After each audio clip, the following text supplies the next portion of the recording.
कामचोर देवरानी। एक बार की बात है, सुषमा अपने पूरे परिवार के साथ खुशी खुशी मोहन नगर में रहती थी। उसकी 2 बहुएं थी, पल्लवी और शिवानी।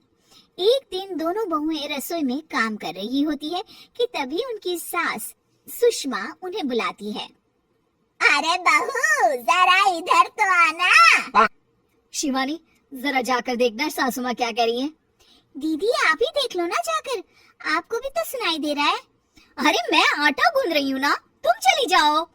हाँ तो मैं भी तो सब्जी काट रही हूँ ना दीदी। अरे बहू जल्दी आओ।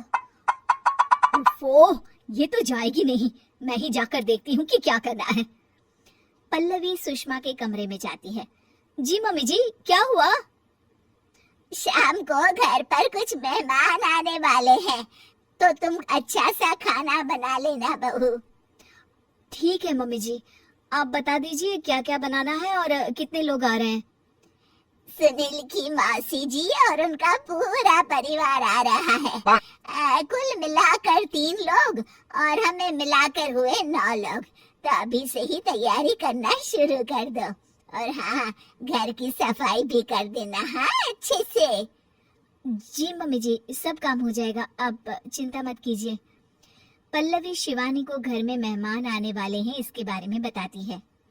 क्या 9 लोगों का खाना बनाना होगा, घर की सफाई करनी है? बाप रे, सासू माँ ने तो हमें घर की नौकरानी ही समझ कर रखा है। ऐसा नहीं बोलते शिवानी, हम इस घर की बहू हैं और घर के काम करना हमारा फर्ज है। दीदी तो है ही सासू माँ की चमची, जब देखो सासू माँ सासू माँ। मैं तो इतना सारा काम नहीं करने वाली। शिवानी कपड़े लेकर गमला साफ कर रही होती है और चक्कर आने का नाटक करने लगती है। मेरा सर चकरा रहा है। तभी वहाँ पल्लवी और सासू माँ जाते हैं। अरे बहू, क्या हो गया तुम्हें? मम्मी जी, बहुत तेज सर में दर्द हो रहा है। तुम एक काम करो शिवानी, आराम कर लो।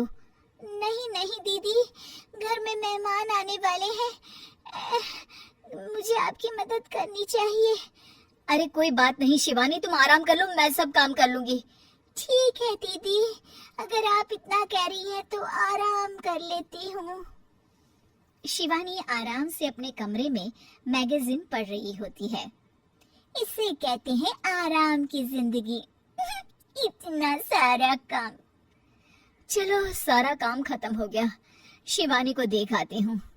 शिवानी अपने कमरे में ईयरफोन में गाने सुनते सुनते सो जाती है और उसके साइड में मैगजीन भी रखी होती है। पल्लवी वहां आ जाती है और वो सब देखती है। ओहो, तो मतलब सब काम चोरी का बहाना था। अभी बताती हूँ इसको। घर का सारा काम मुझे करना पड़ा और ये महारानी यहाँ मैगजीन पढ़ रही है, गाने सुन रही है। पल्लवी रसोई से एक प्लेट और चम्मच लेकर आती है और शिवानी को थाली बजाकर उठाने लगती है। शिवानी अचानक से उठती है। उठ गई महारानी, गाने भी सुन लिए, मैगजीन भी पढ़ ली। तुम तो बहुत बड़ी झूठी निकली शिवानी। तुमने सर दर्द का बहाना बनाया ताकि काम करने से बच सको। हाँ, बनाया बहाना, तो क्या करती? इतने सारे काम करती। मुझे कोई शौक नहीं है चापलूसी का। क्या चापलूसी? तुम्हें लगता है कि मैं सारे काम चापलूसी के लिए कर रही हूँ? नहीं तो क्या। तभी वहाँ सासू माँ जाती है। अरे बहू, वो लोग बस आने ही वाले हैं, तुम तैयारियां कर लो। जी सासू माँ, तुझे तो मैं बाद में देखती हूँ। सब खाना खाने बैठते हैं और खाना शुरू करते हैं। तभी सुनील की मौसी बोलती है। वाह भाई वाह, खाना तो बहुत ही अच्छा बना है सुषमा जी, एक एक चीज में क्या स्वाद है। ये सुनकर शिवानी मुंह बना लेती है। उसे अपनी जेठानी की इतनी तारीफ रास नहीं आती। आपकी बहुएं तो बहुत ही अच्छा खाना बनाती है। हाँ, बनाती तो दोनों ही अच्छा है, पर आज ना ये सारा खाना बड़ी बहू ने बनाया है। छोटी बहू की तबीयत ठीक नहीं थी, सो इसलिए। मानना पड़ेगा सुषमा जी, आपकी बड़ी बहू तो बहुत ही गुणवान है। पल्लवी की तारीफ सुनकर शिवानी को जलन होती है। पल्लवी ये सुनकर खुश हो जाती है और शिवानी की तरफ देखकर उसे चिढ़ाती है। कुछ देर बाद मेहमानों के जाने का वक्त हो जाता है। मौसी जी सबके लिए उपहार लाई होती है। वो सबको शगुन के पैसे देती है और अंत में पल्लवी के पास आती है। तुम्हारे लिए शगुन का लिफाफा तो है ही, पर बहू तुम्हें एक और उपहार भी मिलेगा इतना अच्छा खाना बनाने के लिए। मौसी अपने सोने के कंगन निकालकर पल्लवी को पहना देती है। ये लो, ये मेरे मनपसंद कंगन है, अब से ये तुम्हारे हुए। धन्यवाद मौसी जी। ये देखकर शिवानी तो पूरी तरह से जल जाती है और गुस्से से रसोई में चली जाती है। तभी वहां पल्लवी आ जाती है और उसे अपने कंगन दिखाने लगती है।